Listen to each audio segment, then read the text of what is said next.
JP모건이 올해 말 금값 6,300달러를 전망했습니다. 그런데 이상한 게 하나 있어요. 6,300달러면 지금보다 30% 넘게 오르는 건데요. 골드만삭스도 5,400달러, UBS도 6,200달러. 대형은행들이 죄다 금값 폭등을 외치고 있습니다. 그런데 정작 그 은행들의 고객 포트폴리오를 들여다보면 금이 없습니다.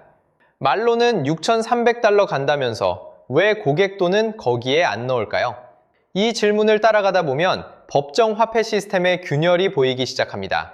올해 초 JP모건이 금값 전망을 내놨습니다. 연말까지 6,300달러, 지금보다 30% 넘게 오른다는 얘기예요. 그런데 JP모건만 그런 게 아닙니다. 골드만삭스는 5,400달러, UBS는 6,200달러. 월가의 대형은행들이 거의 동시에 금값 폭등을 전망한 겁니다. 여기까지만 보면 단순합니다. 금이 오를 거라고 하니까 고객 돈도 금에 넣으면 되잖아요. 그런데 이상한 게 하나 있어요. 실제로 이 은행들의 고객 포트폴리오를 들여다보면 금이 거의 없습니다. 리포트에는 6,300달러를 써놓고 정작 고객 돈은 거기에 안 넣는 거예요. 왜 그럴까요? 이걸 이해하려면 펀드 매니저 입장을 한번 생각해 봐야 합니다. 펀드 매니저가 고객한테 전화를 합니다. 올해 달러 자산 위주로 갔습니다. 그러면 고객 반응은 간단해요. 네, 알겠습니다. 전화 끝입니다. 그런데 같은 펀드 매니저가 이렇게 말하면 어떻게 될까요? 올해 금으로 갔습니다. 그 순간부터 설명이 시작됩니다. 왜 금이냐? 근거가 뭐냐? 혹시 위험한 거 아니냐? 같은 금액을 운용해도 달러는 설명이 필요 없고 금은 해명이 필요한 구조인 겁니다. 여기에 또 하나의 문제가 있습니다. 벤치마크라는 게 있거든요. 대부분의 펀드는 S&P 500이나 특정 채권 지수를 기준으로 성과를 평가받습니다. 여기서 너무 벗어나면 추적 오차가 생겼다고 지적을 받아요.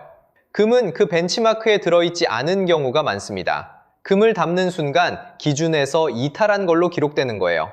아무리 수익이 좋아도 왜 남들과 다른 걸 했냐는 질문을 피할 수 없게 됩니다. 결국 펀드 매니저 입장에서는 금이 오를 거라고 확신해도 고객 돈을 금에 넣기가 어렵습니다. 잘 되면 본전이고 잘못되면 책임져야 하니까요. 안전한 선택은 언제나 달러예요. 남들 다 하는 걸 하면 틀려도 욕을 안 먹거든요. 그러니까 이건 누가 겁쟁이라서 그런 게 아닙니다. 개인의 판단 문제가 아니라 시스템의 구조 문제예요. 금이 좋다는 걸 알면서도 금을 담을 수 없게 만드는 구조가 있는 겁니다. 그런데 이게 단순히 은행 내부 사정이라서 그런 게 아닙니다. 뭔가 더 구조적인 이유가 있어요. 실물 금 시장에서 지금 매우 이상한 일이 벌어지고 있거든요. 자, 그럼 실물금 시장에서 지금 무슨 일이 벌어지고 있는지 한번 들여다보겠습니다.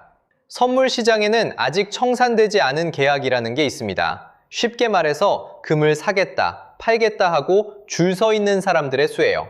이 숫자가 많으면 시장에 에너지가 있다는 뜻이고 줄어들면 더 이상 팔 사람이 없다는 뜻이거든요.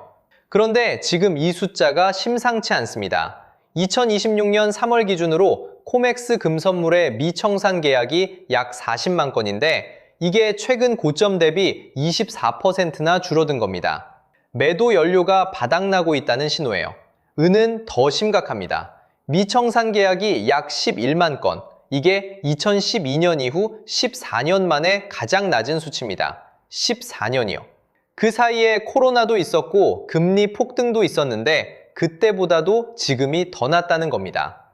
여기서 진짜 소름 돋는 숫자가 하나 나옵니다. 실물 은을 빌리는 이자율이라는 게 있는데 보통 0.35% 정도 합니다.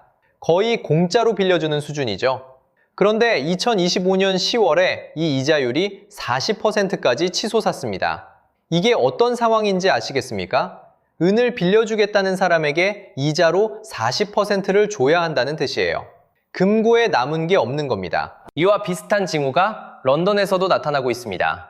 뉴욕 코맥스와 런던 금시장 사이에는 가격 차이가 있는데 이 차이가 최근 수십 달러까지 벌어졌습니다. 정상적인 시장이라면 차익 거래로 좁혀져야 할 간격이 좁혀지지 않는다는 건 런던에서 뉴욕으로 실물을 보내주고 싶어도 보낼 게 없다는 뜻이에요. 금이 사라지고 있는 겁니다. 그러면 이 실물을 누가 다 가져간 걸까요? 돈의 흐름을 따라가 보면 답이 나옵니다. 중앙은행들입니다. 2026년 2월에만 전 세계 중앙은행이 금 19톤을 순매수했고 세계 금협의회는 올해 연간 매수량을 750톤에서 850톤 사이로 전망하고 있습니다. 말레이시아, 한국중앙은행까지 매수 대열에 다시 합류했어요. 정리하면 이런 그림입니다. 선물 시장에서는 종이 계약이 줄어들고 있고 실물 시장에서는 빌릴 것조차 없어지고 있고 중앙은행들은 조용히 실물을 쓸어 담고 있습니다. 종이와 실물 사이의 간격이 극도로 벌어지고 있는 거예요. 그렇다면 이 상황에서 은행들은 뭘 하고 있을까요? 그냥 두경만 하고 있는 게 아닙니다. 오히려 이 혼란을 이용하는 게임을 하고 있습니다. 월가에는 오래된 게임이 하나 있습니다. 나무를 흔들어서 약한 열매를 먼저 떨어뜨리는 겁니다. 큰 손들이 의도적으로 가격을 흔들면 겁을 먹은 개인 투자자들이 매도 버튼을 누릅니다. 그러면 그때 저가에 쓸어 담는 거예요. 이걸 트리 쉐이킹이라고 부르는데 사실 이름이 중요한 게 아닙니다. 중요한 건 지금 금시장에서 이 게임이 벌어지고 있다는 겁니다. 금값이 올해 1월에 5,589달러를 찍었습니다. 사상 최고가였어요. 그런데 두 달 만에 4,090달러까지 떨어졌습니다. 27% 빠진 겁니다. 지금은 4,770달러 부근에서 왔다 갔다 하고 있는데요. 이 낙폭을 보고 금 끝났다고 생각하는 분들이 계실 겁니다. 근데 2008년에도 똑같은 일이 있었습니다. 당시 금이 1,011달러에서 700달러까지 빠졌습니다. 30% 하락이었어요. 뉴스마다 금 버블 터졌다고 했습니다. 그런데 그 다음에 어떻게 됐냐면 2011년에 1,922달러까지 올랐습니다. 저점 대비 2.7배요. 조정이 끝이 아니라 시작이었던 겁니다. 이게 우연이 아니라는 증거가 있습니다. JP모건 딜러들이 금과 은 선물 시장에서 가격을 조작한 혐의로 실제 제재를 받았거든요. 2020년에 JP모건은 9억 2천만 달러, 우리 돈으로 약 1조 2천억 원의 벌금을 냈습니다. 선물 거래 역사상 최대 규모의 합의금이었어요. 대형 기관이 시장을 흔들어서 개인 투자자를 털어낸 게 법정에서도 확인된 겁니다. 그리고 규제기관도 이걸 알면서 벌금 좀 물리고 끝냈어요. 구조가 이렇습니다. 흔들고, 털고, 줍고. 제재를 받아도 게임은 계속되는 거예요. 돈의 흐름을 따라가 보면 더 이상한 그림이 보입니다. 은행들은 고객한테는 금을 안 넣어주면서 자기들은 실물금을 모으고 있거든요. 뉴욕 연방준비은행 금고에서 실물금이 꾸준히 빠져나오고 있고 그게 어디로 가는지 추적이 안 되고 있습니다. 중앙은행들도 마찬가지입니다. 올해 연간 750톤에서 850톤을 살 거라는 전망이 나와 있어요. 말레이시아, 한국중앙은행도 매수를 재개했습니다. 입으로는 괜찮다고 하면서 손은 금을 쥐고 있는 겁니다. 이 두 가지 패턴이 동시에 보인다는 게 핵심입니다. 공개적으로는 금 6,300달러를 외치면서 리포트를 내고 귀에서는 조용히 실물을 쌓아두는 것. 이게 우연의 일치일 수 있을까요? 그런데 은행들이 이렇게까지 금을 원하는 진짜 이유가 있습니다. 그 이유는 법정화폐 시스템 자체가 어떤 상황에 처해 있는지를 보면 이해가 됩니다. 역사에서 한 가지만 보겠습니다. 바이마르 공화국, 1차 세계대전 이후 독일이었는데 이 나라의 화폐 붕괴가 3단계로 진행됐습니다. 1단계는 소비자 인플레이션이었습니다. 전쟁이 끝나고 물가가 뛰기 시작했어요. 2단계는 자산 버블이었습니다. 물가가 오르니까 돈이 주식시장으로 몰렸고 주식이 명목상으로 폭등했습니다. 그리고 3단계, 그 버블이 터지면서 화폐 자체가 무가치해졌습니다. 돈이 종이보다 못한 게 된 거예요. 지금 서방 경제가 어디쯤인지 숫자로 보겠습니다. S&P 500이 2022년 저점 3,577에서 2025년 고점 6,932까지 올랐습니다. 거의 2배예요. 이 기간에 미국 기업들의 실적이 2배로 좋아진 걸까요? 아닙니다. 주식이 좋아진 게 아니라 돈이 많아진 겁니다. 바이마르 2단계와 같은 구조입니다.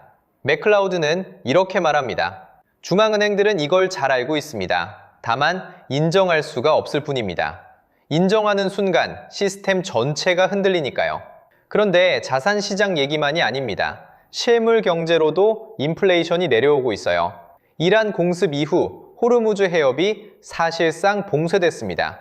유조선 통행이 70% 줄었고 전 세계 비료 무역의 3분의 1이 이 해협을 지나는데 우레아 가격이 50% 폭등했습니다. 브렌트유는 배럴당 105달러에서 112달러 사이를 오가고 있어요. 에너지가 오르면 물류가 오르고, 물류가 오르면 모든 게 오릅니다. 여기서 한국 얘기를 잠깐 해야 합니다. 한국은 에너지 수입 의존도가 94%에 달합니다. 원유 수입의 약 70%가 중동에서 와요.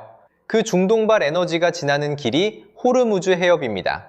에너지 비용이 오르면 전기료가 오르고, 전기료가 오르면 제조업 원가가 오르고, 그게 물가로 전이됩니다.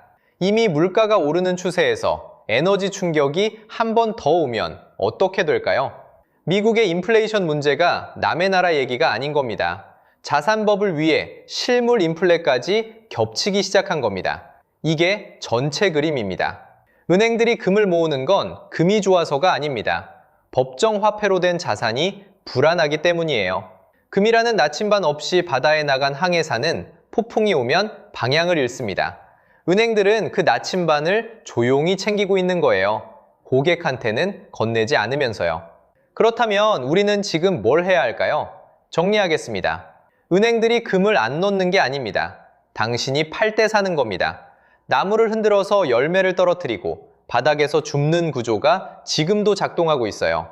2008년에 금이 30% 빠졌을 때 끝났다는 말이 나왔지만 거기서 2.7배가 올랐습니다. 지금도 같은 패턴이 진행 중입니다. 이 영상에서 말씀드린 신호들, 미청산 계약 감소, 대여 이자율 급등, 중앙은행 매수 재개, 자산 버블과 실물 인플레의 동시 진행, 이것들이 한 방향을 가리키고 있습니다. 아직 세상이 바뀐 건 아닙니다. 하지만 그 방향이 뭔지 알고 있는 사람과 모르는 사람의 결과는 달라집니다. 다만 한 가지는 분명히 말씀드리겠습니다. 빚내서 사지 마세요. 조급하면 지는 게임입니다. 흔들림을 버텨야 하는 자산인데 빚이 있으면 버틸 수가 없거든요. 일반적으로 포트폴리오의 5%에서 15% 정도를 금으로 갖는 걸 분산 투자 차원에서 권하는 경우가 많은데 정답이 있는 게 아니라 자기 상황에 맞는 판단이 필요합니다. 소액으로 시작하고 싶으시면 KRX 금시장에서 실물금을 직접 살 수 있습니다. 매매 차익에 비과세 혜택이 있고 실물 인출도 가능한데 인출 시 부가세가 붙으니 그 부분은 확인하고 결정하시면 됩니다. 거창한 게 아닙니다. 내 자산의 일부를 은행이 아니라 내가 직접 지키겠다는 판단이에요. 내 돈을 맡긴 곳이 정말 내 편인가? 이 질문 한 번쯤은 스스로에게 해보시기 바랍니다.